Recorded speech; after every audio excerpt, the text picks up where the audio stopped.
I thank the University of Salford for this forum, and I really appreciate all of you, my colleagues and guests, for joining me this evening. And I would like to use this opportunity to establish a community of mind share, what it means to cultivate interdisciplinary creativity for a complex problem such as a human experience in digital age. So at the core of the title today, perhaps it's quite puzzling, there underlies an importance of movement and mobility as a substrate for our everyday ontological confidence. And the question is, how are we doing with our mobility and multimodal experience in digital age, right? So this question belongs to the field human-computer interaction, in short, HCI. And so I will progress from rethinking from origin to practice with concrete examples. Then I will close with some future perspectives. So to begin with, it might be helpful to show how my interdisciplinary work started. In the late 80s, I chose to study at UIUC, the University of Illinois at Urbana-Champaign. And computer music history started there in 1956, when Lujarin Hiller, a chemist and composer, created ILLIAC Suite with the first supercomputer known as ILLIAC. My three supervisors extended Hiller's experimental mission, and Siverty Pei, Salvatore Martirano, and Herbert Brun. They are highly acclaimed pioneers. Brun also contributed to the field of second-order cybernetics. Soon I found myself rummaging through intense literature on cognition, perception, and second-order cybernetics, archived in the Biological Computing Laboratory. And Heinz von Förster, who was the founder of BCL, was a pioneer in artificial neural networks. On the chalkboard is his neural net model of frog's vision based on this groundbreaking experiment by Letivin and Maturana in MIT. So into the 21st century, the campus philosophy continued to focus on computing and interdisciplinary research. At Beckman Institute, themes included AI, robotics, computer vision, and HCI. This gave me exposure to interdisciplinary science and engineering culture. And at the same time, National Center for Supercomputing Application brought me wide exposure to Fortune 500 companies and industry research. In April 1993, NCSA produced Mosaic, the first web browser. It supported HTML and text, bookmarks, browser history, and World Wide Web addresses. Recently, Wired magazine portrayed this historical moment. This reflection explicitly acknowledged the group of students and what they decided to do for better experience and user-friendly. This phrase captures the heart of interdisciplinary creativity applied to technology entrepreneurship. The 90s repainted environmental conditions for new millennials. If we decode this logo, it represents a dominant influence of the ensuing 25 years. H is for supercomputing, think big data. Two nodes connected by S represent the internet. And for better or worse, America is at the center of the globe. So now I would like to step far back in time with this form. This is the Chinese character for a human. It signifies the human uniqueness by depicting its standing form. The additional strokes depict two hands freed from the ground, and this character signifies fire. Everybody knows Chinese characters are based on pictogram, so what could this show us? It depicts man the maker making fire. Technology originates from people achieving second-order results through tools such as Flint. This pictogram transcends knowledge. That's what's so remarkable. The physical knowledge of how to make fire, such that in modern terms, the character functions like a user manual by capturing motions, dynamics, and movement directionality with a human in the center. As mobility and movements are underlying themes in all of my HCI research and creative works, this character is an anchor of my thinking. The importance of movement and the sensation of movement linked to cognition and emotion dates to 1884, when William James published the seminal article, What is an Emotion? He put the world upside down by reasoning that emotion is a posterior effect followed by a sequence of events triggered by initial stimulus. Before James, the common assumption was we see bear and feel fear, so we run. James' contention brought a paradigm shift from bear, fear, run to bear, run, fear. This means that the precognitive response of seeing a bear causes running. Then running causes changes in bodily states, leading to the emotional sensation called fear. This became known as James' long theory of emotion, and the theory is still challenged, yet remained difficult to disprove from neurophysiological point of view. From fire and bear, I take away that motion is a common factor to emotion and to making, which then associates technology to emotion through use. Here I would like to reflect on two laws of Kranzberg's 6 laws of technology. His third law, technology comes in packages big and small. Though simply stated, it conveys an implication from ecosystem to social chain relevant to the concept of requirements, variety, and scalability in IoT, Internet of Things. The 6th law simply conveys technology is what we do. Man could not have become Homo sapiens had he not at the same time been Homo faber. Below this quote, I have added 2 more dimensions, scoping 4 natures of people: the thinker, the maker, the mover, and the player. HCI is to enable all 4 natures of people.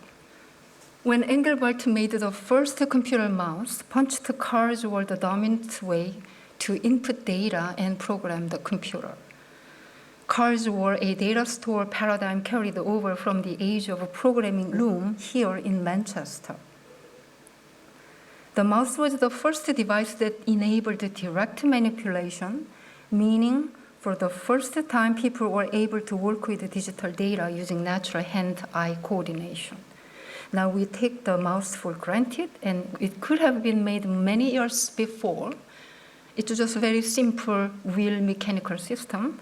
As you can see, it is not high-tech. The computer did not need a mouse. The people did. But who knew until Engelbart showed us? Compared to musical instruments which evolved for centuries, mouse was in its infant stage, but in terms of goal-oriented sensory-motor interaction, there is a strong analogy. The mouse improved manual dexterity for manipulating digital information and reduced time delay from action to perception. This marked the dawn of HCI. While the musical instruments evolved around the skills of virtuosity, computer interfaces evolve around the skills of everyone. New devices either restrict or increase the variety of human action repertoire.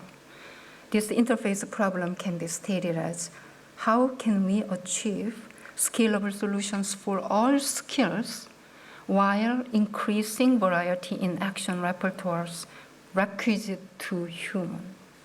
We cannot even begin to address such a problem without interdisciplinary creativity. I started by asking myself, can we achieve a fluent interaction with a computer akin to musical play? Whether task-oriented or free play, if we engineer comparable variety for virtuoso, the same system may adapt more easily for novice.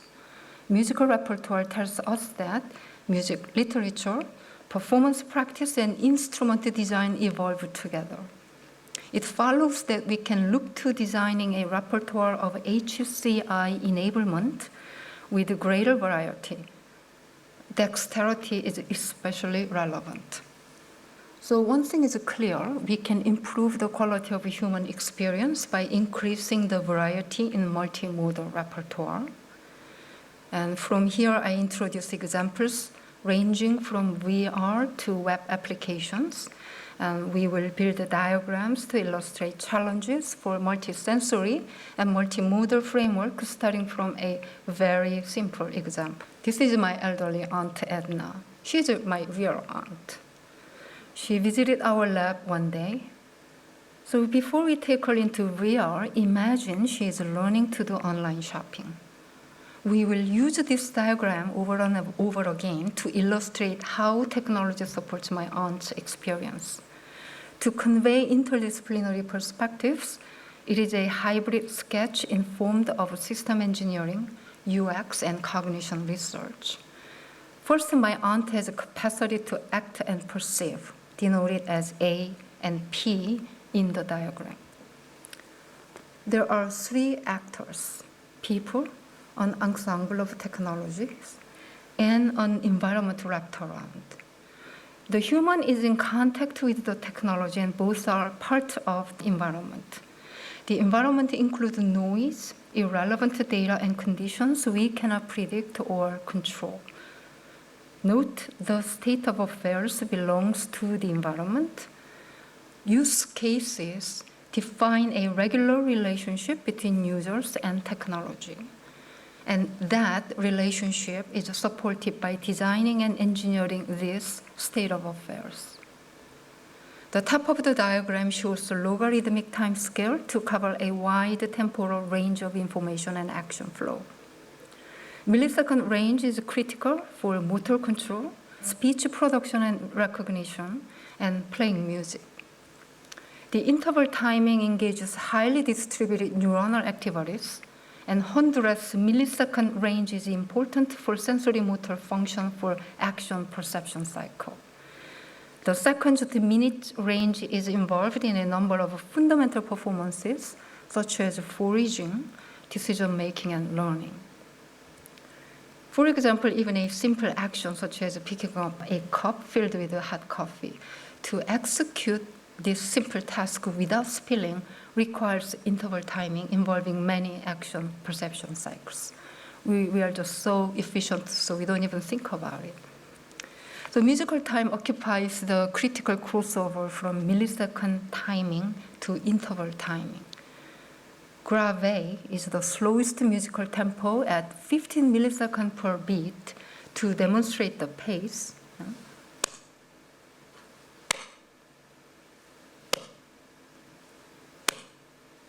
And prestissimo is the fastest tempo at 250 milliseconds per beat. So it goes like.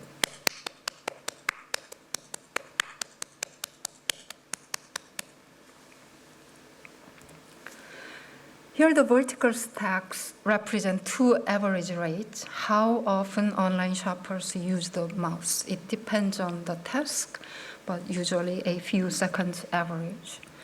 And how fast a web page updates, 1/10 second average for a fast internet connection. Online shopping is a multimodal task to search, review images and text, and make choices. Even with the limited modality of interaction, an input device like a mouse enables sensory motor engagement from action to perception. And my aunt feels her own finger action before she sees the web page respond. The circular arrow and double arrow indicate this action perception cycle. Connecting back to music play, performing with the violin means that the violinist is always making cognitive appraisal through multimodal sensations. In this case, the auditory mode is a primary guide for appraising and coordinating multimodal actions. It includes shoulder and chin coordination, fingertip coordination on the strings, and limbic coordination with the bow. Not only sounds, also the mechanical vibration felt by fingers, chin, and shoulder constitute perceptual feedback entailed by her own action. Now, moving to VR, the VR system called the Cave is a cube of surrounding screens. A 3D scene is distributed across the screens, including the floor. Rear projection avoids shadows from people standing inside. One user wears a 3D head tracker, so has the best perspective. Others have near accurate perspectives. 3D wand with magnetic tracking projects a cursor line into the 3D scenes. When I joined Cave R&D in 1993, VR was mostly used to view scientific 3D data with minimal interactivity and no sound. The upper image is the VR chaotic simulation for real-time sound synthesis, so our group developed the first VR sound synthesis software. The Cave is, by the way, a precursor of the Octave created here at U Salford. This work was created to prototype HCI feasibility with benchmarking for VR. It was intense computing power, but we had very limited computing power resource at that time, so image and some sound especially is running at a little bit lower resolution.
Multisensory here includes touch for steering the wand, and hearing and vision denoted by these two P's here.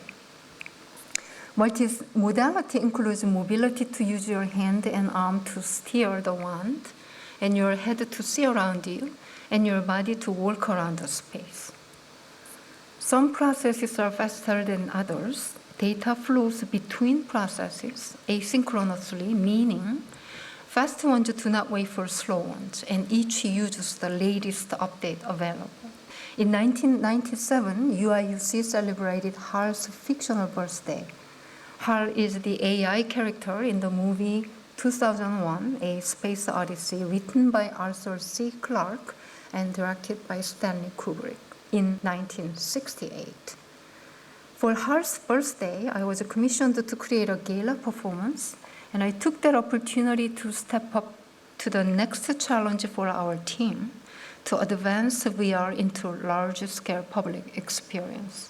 We constructed a performance narrative with research-grade but real working technologies, such as computer vision, 3D modeling, and simulation and AI that were fictional in the movie. So this example presents the hand gesture interface interacting with the singing voice with the computer vision and pattern recognition in analogy to a movie scene where Hal uses computer vision for lip reading.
And then it goes to some voice processing part.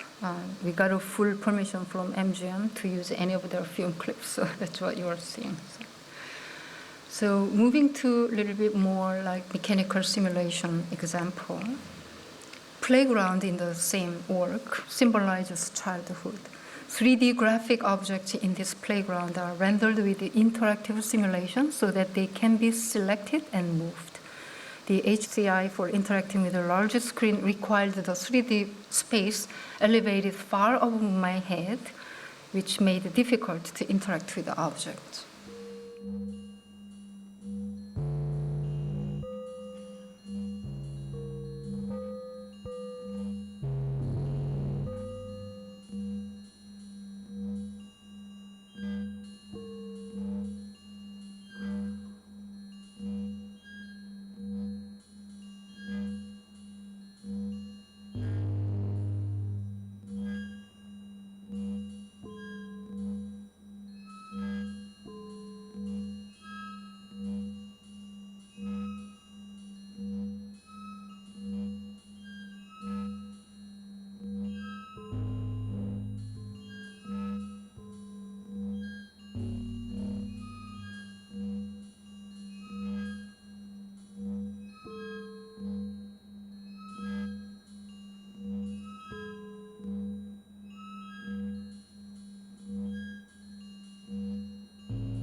You just have to look at some of this work in historical context. That was far before multi-core game engine was distributed. So everything was running in real time. So it was really requiring very intense computing power. There are 3 elements in HCI that I consider most important: time, space, and autonoetic orientation. We start from the anatomy of time by walking through this swing control system diagram. It shows the computer processing speed for various tasks. The wand pushes the swing, a 3D object. The swing transfers my movement data to the physics engine, where the swing is modeled as a pendulum. The pendulum data then is used to move the swing in computer graphics. In parallel, the data from physics engine is sent to sound. In that way, sound is not an independent attribute to visuals. So both parallel and asynchronous computing improves processing speed for better support a performer's action, perception, sensory, motor feedback, also multimodal coordination, as well as multisensory integration. For audience to perceive causality from my swing push, swing motion, and swing sound was one event, all data has to be processed and delivered within the range of 30 to 80 milliseconds. This is because our brain is so efficient with a process called coincident activation for distributed neurons in order to efficiently recognize or discriminate unassociated events. If there is a gap between sound and graphic motion longer than 100 milliseconds, both audience and the performer will not integrate them as related. So timing numbers are a benchmark of high-performance computing in 1997, and after 20 years, this is still how VR works. Compared to 15 hertz, graphics standard for game engine is now 60 hertz. However, speed is not everything. Earlier, I mentioned that it was rather difficult for interacting with the objects. Note the wand was running at 96 hertz. So the difficulty was not due to the speed. It was the space coordination between me and the 3D space on screen. This, combined with the slow graphic rendering in 15 hertz, made the point and grab interaction very difficult. So here is a different space experiment with a particle simulation where colliding balls made sounds. I don't interact with the individual particles, instead with the multiple parameters of the particle system. To do so, a spherical control space was wrapped around me, so I could stand in one place and reach the full scope of parameter ranges. So moving my arm in arcs enabled continuous linear control. Following time and space experiments, this following example illustrates the very first attempt to investigate the third element of HCI, autonoetic orientation. Due to the time limit, I will not go deeper on this, but I borrow heavily from Tulving's autonoetic consciousness and stretch its meaning to adopt in HCI as a theoretical element that enables training and learning. This is an example of AI-assisted autonoetic orientation. We developed cyber boots to recognize walking patterns. Force resistive sensors measure and compare pressure from heel to toe. Fuzzy logic recognizes walking direction, tempo, and rate of change over time. You will see that I wear a circuit board connected to boots. Today, it can be programmed on a wireless microchip. This cyberboot research was cited by MIT in their work with Nike for instrumenting sport shoes, and wearable technology is now available in sport, health, and consumer clothing.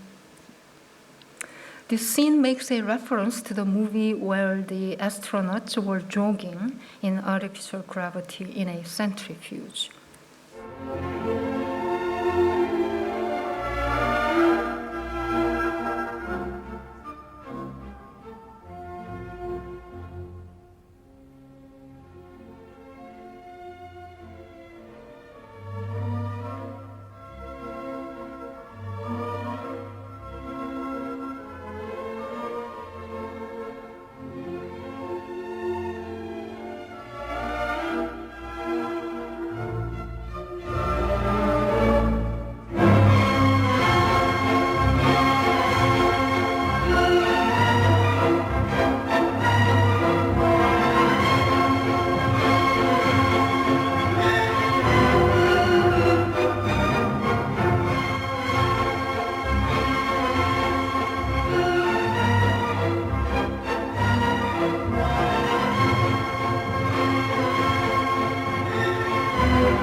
Now, moving away from this big-scale system, for some years I have been investigating 10 touch points with a highly responsive and fluent dexterity for a wider application. The aspiration is to assist cognitive enhancement through a playful engagement enabled by musical and social agents, especially for aging population and children. There is growing scientific evidence that link music play to brain age and mind. Last year, Gottfried Schlaug's team in Harvard Neuroimaging Lab published findings on the role of playing music, showing a decelerating effect on brain aging. So recent work uses this research with multimedia experience on a web and shows a capacity to move from a performance to an installation paradigm. And installation visuals are not virtuosi, and the interaction logic is not familiar, but they quickly learn and play. And Living Treasure Rhythm Texture is a part of the Subi exhibition currently at Castlefield Gallery throughout this month. And I would like to thank Helen and Gaz and the Castlefield team for their partnership collaboration. So the same interface with a minor change is used for multimedia concert performance. Live concert performance is an intensive test on interface design and system reliability, as well as aesthetic impact. As with the prior VR performance, live video lets the audience see the performance close-up to make connections between actions, music, and media. Dexterity design is the same for virtuoso and novice play. The concert performer and gallery visitors engage the same music and media content.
So we were experimenting both with some kind of simulation technique as well as a semantic technique, semantic computing, semantic-based search and retrieving technique. So I remind you that I opened my talk with a proposition to cultivate interdisciplinary creativity for solving problems of human experience living in a digital age. For a half century, we have been talking about shaping technology. For the next half century, we need a paradigm shift to shape human experience. I advance 3 propositions, each with an aspiration and directives. The first is about the purpose of technology. Future audience is a citizen. After long observing children's developmental stage, Piaget advanced a constructivist view. The mind organizes the world by organizing itself. This implies a mutually defining function of a mind and an environment in circularity. For humanity, better or worse, we are joined in circularity between people and technology. The first directive for technology endeavors is to respect the citizen as an active producer and agent. People bring diverse orientation from which our systems can learn, especially goals and preferences, with a better interpretation of behaviors. The second directive is to design and engineer inclusive and scalable interfaces to strengthen circularity of signals with a careful choice and balance between transparency and legibility. We will have to identify when to require seamless interaction and when to require an obvious interface so that people make informed decisions. The second proposition, requisite variety improves human experience. This aspiration comes from Ashby's law of requisite variety, which states only variety can absorb variety. Ashby's law follows the second law of thermodynamics. To translate this to our purpose, if we desire certain experiences, we enable requisite variety for the condition in which the desired experiences are possible. On the other hand, if a condition lacks requisite variety, adapting may not be desirable. Instead of trying to adapt to the wrong conditions, we may have to find ways to increase the variety. Diversity, inclusion, heterogeneity, and scalability are the measure of this variety. Lastly, complex solutions alleviate burdens from people. The concept complexity is often confused with complication. Complexity is a vital concept that may aspire to increase meaningful alternatives for people's choice by inventing less for more. The first directive is to respect complexity. We may rethink how we identify and articulate problems and solutions. Complex problems can no longer be solved by simplification using simplistic solutions. So we need a multidimensional view from different disciplines to identify this complexity and solve it. The second directive is to shift the complexity from people's burden to technology solution wherever possible and whenever possible. This will be especially key in an environment with IoT. We want to live with less and wish to enable assistive living for those who are in need. The Holy Grail will be user-centered and personalized, automatic aggregation and disaggregation technique without violating privacy and security. Everything can be connected and not communicable. Experience is in communication, not in connectivity. In ecosystem, not in things. New experience brings new knowledge. Our ontological foundation is rooted in experiential self, an active agent for constructing a system of references, as well as a relationship to reality and community. And experiences are registered as authentic episodic memories, subjected to long-term potentiation in neurophysiological basis. Lessons from music elucidate the quality of experiences as transitory between states and between nodes. This lesson may yield much opportunity for future design of human experience. to conclude, coming back to my title as a definition, interdisciplinary creativity is a dual capacity to utilize interdisciplinarity to make the best outcomes of complexity and utilize creativity to make the best human engagement from interdisciplinarity. Thank you for your very kind attention. I would like to open this forum to discussion. I tried to keep my talk short so we can talk more mutually.